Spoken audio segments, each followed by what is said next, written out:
Bonjour tout le monde, j'espère que vous allez bien. Simon Brière, votre stratège de marché principal d'RGO Canada. Donc aujourd'hui, on est le 1er juillet. 1er juillet, c'est la fête du Canada, la fête de Justin Trudeau, la fête de la PCU. OK. Donc aujourd'hui, on va jaser un peu de grain, évidemment. Peut-être, là, vous dites, Simon, tu sais quoi, là, tu te sens cute, tu portes des foulards. Je dis non, c'est de la mode montréalaise, OK? C'est pas des sous-vêtements non plus. Et c'est de la mode montréalaise. Ah oui, c'est ça. On porte le masque. Des fois parce que la bourse a pu, hein? C'est pas plus compliqué que ça. La bourse, voilà. Donc aujourd'hui, 1er juillet, on va regarder les rapports d'ensemencement très, très, très importants sortis du ministère de l'Agriculture aux États-Unis hier. Donc, qu'est-ce que j'ai regardé hier au niveau des ensemencements? Il y avait beaucoup d'informations. Peut-être regarder plus les impacts au niveau des semis.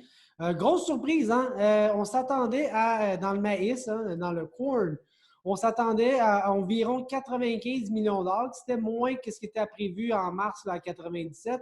Et finalement, c'est beaucoup moins à 92. Une très grosse différence au niveau des ensemencements de maïs.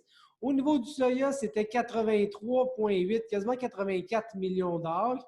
C'est essentiellement la même prévision qu'au mois de mars. Donc, en fait, dans les deux cas, là, on s'attendait à avoir beaucoup plus d'ensemencement que ça. C'est une réduction nette sur les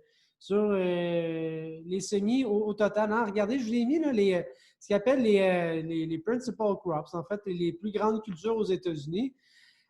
Depuis 2012, là, les années des grandes sécheresses et des prix élevés, je dirais que depuis les 4 dernières années, 2015, 16, 17, 18, ça tournait toujours aux alentours de 319 millions d'acres.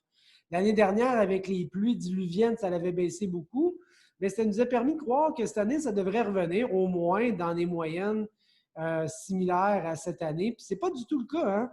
Donc, 312 millions d'acres, c'est 6 à 7 millions de moins que normalement. Puis là, on se demande où c'est qu'ils sont passés, ces ancrages-là? Ça va-tu faire du foin pas mal cet été aux États-Unis, peut-être?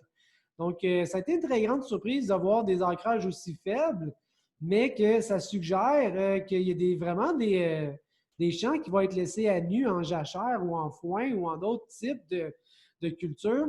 Donc, ça a été vraiment une grande surprise. Même les experts là, les plus calés dans la matière ont été surpris. Donc, on va regarder les impacts au niveau du maïs et du soya sur les rapports d'hier et qu'est-ce qu'on devrait prévoir ou quelles sont les implications dans les prochaines semaines à venir. Donc, au niveau du maïs, hein, 92 millions d'acres que ça a été annoncé, c'est moins que prévu, mais c'est une hausse quand même par rapport aux dernières années. Donc, on a une hausse des semis de maïs vis-à-vis les 3-4 dernières années, mais c'est beaucoup moins que prévu en fait. Ça a tellement été moins prévu. En fait, ça fait 2 ans que les estimés au niveau des ensemencements de juin, le marché n'est pas dedans pantoute. L'année dernière, là, il y en a eu beaucoup plus ici, l'année dernière, beaucoup plus, quasiment 5 millions d'acres de plus que prévu.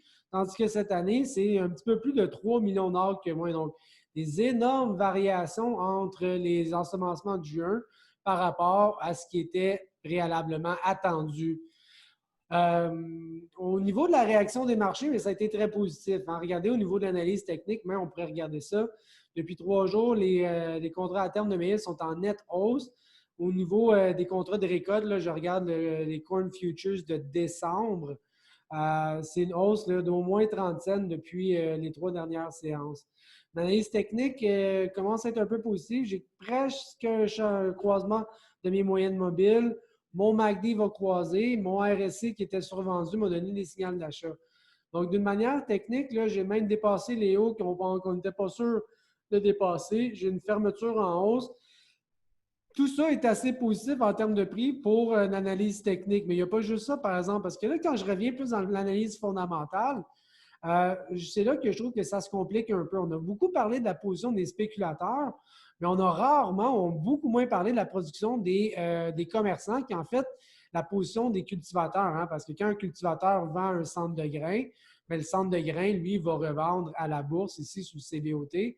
Et là, on va se retrouver avec ce tableau-là où, habituellement, regardez, là, quand les cultivateurs vendent, comme l'été dernier, quand les cultivateurs vont vendre, bien, cette position-là va se refléter avec des ventes de maïs au niveau du marché boursier. Actuellement, ce que ça me dit, ça, c'est que les cultivateurs ont quasiment rien vendu, similaire au printemps de l'année passée. Donc ça, là, à un moment donné, il va y avoir des récoltes à vendre. Et là, je me demande quand est-ce que les cultivateurs vont clencher la mise en marché. Aujourd'hui, demain, cette semaine, on attend-tu le Messi à 8 piastres comme en 2012? Je ne sais pas. Mais des cultivateurs qui n'ont rien vendu, éventuellement, ça va revenir dans le marché. Puis ça devrait créer quand même des changements au niveau fondamental. Quand je regarde les bilans maintenant, l'impact des bilans dans les rapports d'hier, bien, deux choses. Il y a les inventaires d'anciennes récoltes ici là, pour 2019-2020. Ils ont été plus élevés. Donc, ce qui va rester à la fin de l'année, ça va augmenter, ce qui va me donner plus de stock au départ ici. OK? Maintenant, dans les rapports, ce qu'on va s'attendre, rarement, on ne touchera pas tout de suite, il y a trop de bonheur. 97, c'est plus 97, c'est 92. Et là, cette différence-là, quand on fait des calculs mathématiques très, très rapides, j'ai 5 millions d'algues de moins avec un rendement normal. Je vais aller retrancher aux alentours, un peu en bas là, de 900 millions de boisseaux. Et ça va se retrouver ici dans cette ligne-là d'inventaire de fin. Mais j'en retrouve 250 par rapport à l'ancienne récolte ici, là, sur les inventaires de stock. Là, je ne veux pas vous embêter trop avec les chiffres, là. Mais ce que j'essaie de dire ici, c'est que les inventaires qui étaient extrêmement abondants à 3,3 milliards vont baisser, mais en baissant les consommations, en fait, qu'est-ce que je dis là? En baissant les ensemencements de 97, en augmentant les stocks d'anciennes récoltes, bien, je devrais retrouver des inventaires de fin aux alentours de 2,7 milliards, qui est déjà beaucoup plus que ce qu'on avait dans les dernières années. Donc, je dirais que l'interprétation des rapports d'hier, c'est pas qu'ils sont extrêmement bullish, positifs pour le prix, mais sont surtout extrêmement moins négatifs, avec beaucoup moins d'abondance. Mais on est encore dans l'abondance. Il y en a moins, mais il y en a peut-être encore trop. Et puis là, bien, pour ce qui est du rendement, on ne le sait pas, mais il est trop tôt pour changer quoi que ce soit dans ces perspectives-là. La deuxième chose que je vais regarder, qui est encore plus importante à mon avis, c'est l'évaluation de la consommation. Parce que regardez bien, entre l'année dernière et cette année, le marché s'attend à avoir une augmentation de presque 1 milliard de boissons d'inventaire, de boissons de consommation. Et ça, c'est beaucoup plus de feed, c'est aussi beaucoup plus d'éthanol et énormément plus d'exportation. Dans ces trois catégories-là, 1 milliard, là, c'est beaucoup de consommation. Déjà là, qu'en retranchant la prod, j'arrive à 2,7, ça se peut-tu que ma consommation ne soit pas exactement au rendez-vous puis fasse à nouveau augmenter les inventaires rendus à l'automne? C'est pas une certitude, mais c'est ce qui m'inquiète un petit peu pour le marché dans les prochaines semaines. OK? Donc, au niveau des inventaires de fin, la prévision va être, comme je le disais, aux alentours de 2,7. La ligne verte, qui est mes ratios d'utilisation, mes stocks de fin sur la demande totale, là aussi, ça a tendance à augmenter encore cette année. Donc, les rapports sont moins négatifs, mais c'est dur de dire qu'ils sont encore là positifs. Et là, quand je regarde la relation de prix, OK, mon prix ici, là, disons mon prix à Chicago et mes inventaires à la fin de l'année en termes de demande, donc mon ratio d'utilisation, cette graphique-là là, me donne beaucoup d'informations. Okay? Dans les dernières années, on s'est situé beaucoup dans cette zone-là. Et là, cette année, on se demande, est-ce que les inventaires vont être à 23 vont-ils être à 18 ou à 19? Actuellement, là, dans les scénarios les plus plausibles, on risque d'être encore peut-être dans cette zone-là. Ce que ça m'amène comme interprétation de prix, ça va être difficile d'avoir une hausse significative des futurs à Chicago sans qu'on ait un changement drastique le long de cette courbe-là. Okay? Donc, actuellement, l'USDA est encore dans cette zone-là pour ce qui est des inventaires de fin. Donc, les hausses de prix sur le marché à Chicago ne sont pas impossibles, là, mais ça va prendre tout un changement pour renverser cette tendance-là. Maintenant, pour ce qui est du soya, les ancrages sont sortis hier à 83,8 millions d'acres. C'est quasiment aucun changement par rapport à mars, alors qu'on aurait espéré, en fait, le marché pensait que ces ancrages-là aurait augmenté plus vers 85 millions de dollars, 84, 85. Puis finalement, ça n'a pas augmenté pantoute. Donc, c'était une surprise un peu négative, pas autant que dans le maïs, par exemple. Donc, il y a un peu moins de soya cette année que prévu, mais pas énormément non plus. En termes de bilan, on ne devrait pas être capable de changer massivement ce bilan-là. Les stocks sont ressortis sensiblement excusez-moi, sensiblement dans le range là, pour l'ancienne récolte. Donc, on va aller remettre ça ici. Pas vraiment de changement au niveau du rendement, pas de changement au niveau des ancrages non plus. On devrait avoir des stocks là, au niveau de l'inventaire de l'automne relativement similaires à ce qu'on a vu depuis certains mois. Donc, encore une fois, cette année, on voit que les inventaires, suite à 2018, là, qui étaient faramineux, mais les inventaires vont graduellement continuer à baisser cette année, ce qui devrait supporter le prix à Chicago dans les prochaines semaines. Ça va dépendre aussi de ce que la Chine fait, puis les rendements, puis la météo.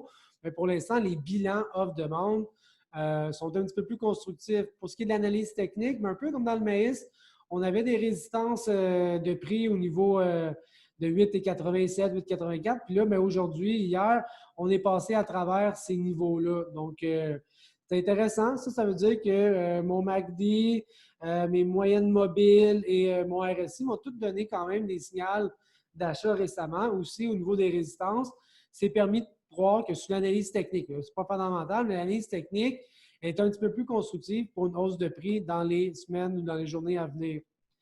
Au niveau de la météo, dans la dernière semaine, OK, on a regardé ici, là, il y a eu des précipitations, mais il y a eu aussi des endroits qui en ont manqué. OK? Ça n'a pas été des précipitations parfaites, mais depuis une semaine, il y a eu quand même une pas pire couverture dans le Midwest. Et là, moi, j'ai aimé ça, voir ça. Au niveau de la prochaine semaine et des prochaines 2 semaines, c'est là que ça se complique selon moi parce qu'il va y avoir ici, là, aux États-Unis, une vague de chaleur qui va avoir aussi un dôme. Okay? Un dôme, c'est un peu comme je ne suis pas météorologue, là, mais un dôme, ça veut dire qu'il va y avoir une haute pression, il va faire très chaud, en fait. C'est ça que j'essaie de dire, c'est qu'il va faire chaud dans cette zone-là sans avoir de précipitations. Vous voyez, les précipitations vont rester à l'extérieur. Donc ça ici, là, c'est pas l'idéal en termes de météo et ça change vite quand même. Et pour les prochaines semaines aussi, les forecasts de 8 à 14 jours qui m'amènent en fait du 8 au 14 juillet. Donc, je suis rendu quasiment à la moitié du mois de juillet. Et là, on voit là, ici que ça devrait faire beaucoup plus chaud qu'à la normale. Et là, j'ai quand même vraiment pas beaucoup de précipitations, un peu dans le nord des États-Unis, mais de manière générale, c'est chaud et sec et ça devrait maintenir le marché un petit peu plus nerveux par rapport au potentiel de rendement. Donc, overall, ça va faire une longue capsule, parce que j'ai beaucoup de choses à dire. Bravo si vous l'écoutez jusqu'au bout. Mais qu'est-ce que je retiens, c'est que, évidemment, bon, les ensemencements de maïs et de soya sont beaucoup plus faibles. Ça a été positif pour le prix. La météo n'est pas parfaite. Je vois du chaud et sec jusqu'à mi-juillet. Ça aussi, c'est un peu positif pour le prix. Par contre, quand je regarde plus l'analyse fondamentale, je regarde un bilan de l'USDA puis je me dis, mon Dieu, même s'il y en a moins que prévu dans le maïs, on est très, très, très, très, très, très loin d'en manquer. Donc, j'en profite peut-être pour vous forcer à regarder vos plans de mise en marché, voir où vous êtes rendu où si vous voulez commencer à commercialiser la prochaine récolte, ceux qui ont très peu commencé. Donc, je laisse là-dessus. J'espère que ça vous aide avec ces informations-là. Et puis, ben, on se reparle demain. Et long week-end, hein? Long week-end de la fête de l'indépendance. Le 4th of July aux États-Unis, ça va pitcher des fireworks, puis des gros pétards, puis Think Big America. OK? Donc, c'est congé vendredi. Long week-end. On va s'en reparler peut-être demain, sinon lundi. Bye!